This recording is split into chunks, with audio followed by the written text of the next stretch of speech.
Assalaamu calaykum. Waa aniga iyo mar kale qadari naftaada. Maanta waxaan samaysan doonaa kareemkaas uu noqon doono mid laga sameeyo qumbaha caanahiisa iyo subag ama saliido aan isku darsanay. Sidaa u jeedaan kareemkii caanihiisa oo soo qiyaastay, saliidii, subag dhagan, emulsifying wax. Waxaan hadda isku darsanayaa subagii iyo saliidii, kadibna waxaan ku darayaa emulsifying wax. Emulsifying wax waxaa laga wadaa malabka qolofkiisa. Hadda waxaan keensaday birtaawo ama saxan. Sidaa u jeedaan labadii dhalo ayaan geliyey, biyo karkar ayaan ku dul shubayaa. Markaan ku shubo biyahaas, saliidda iyo emulsifying waxiga waxaa la rabaa inay isku dhalaalaan. Labadooda inuu gaaro waaye kuleelkiisa 160 Fahrenheit.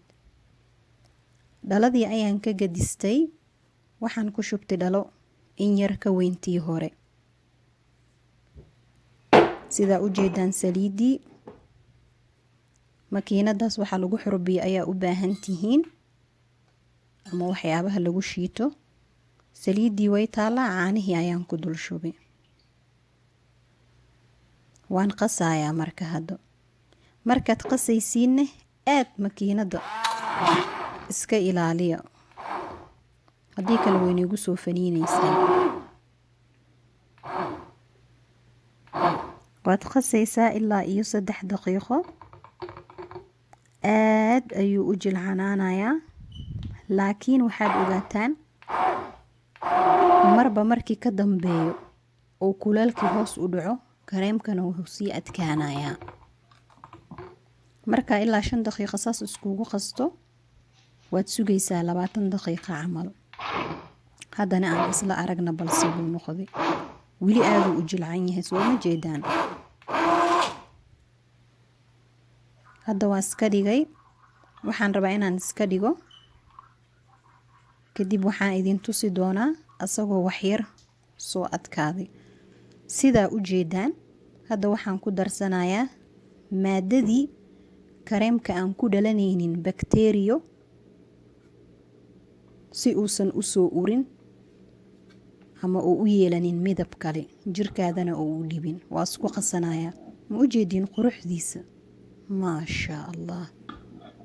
Haddii aad barato kareemaha sida guriga loogu samaysto, waxaad ka maarmaysaa dukaan inaad tagto kareemka soo gadato.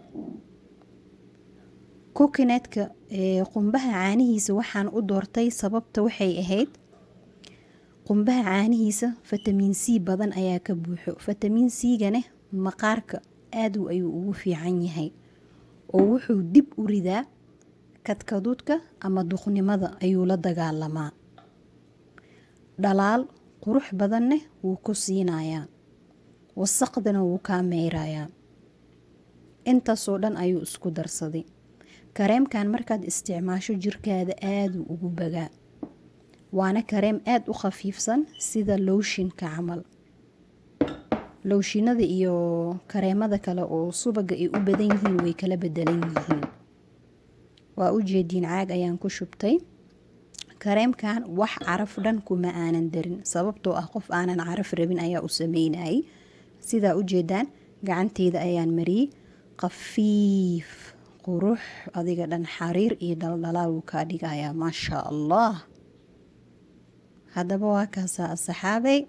Waxaan rajaynayaa inaad ka hesheen. Insha Allah channelkan aad baad ugu faa'iidi doontaan. Please like, share, subscribe. Aad ayaad u mahadsantihiin. Assalaamu calaykum.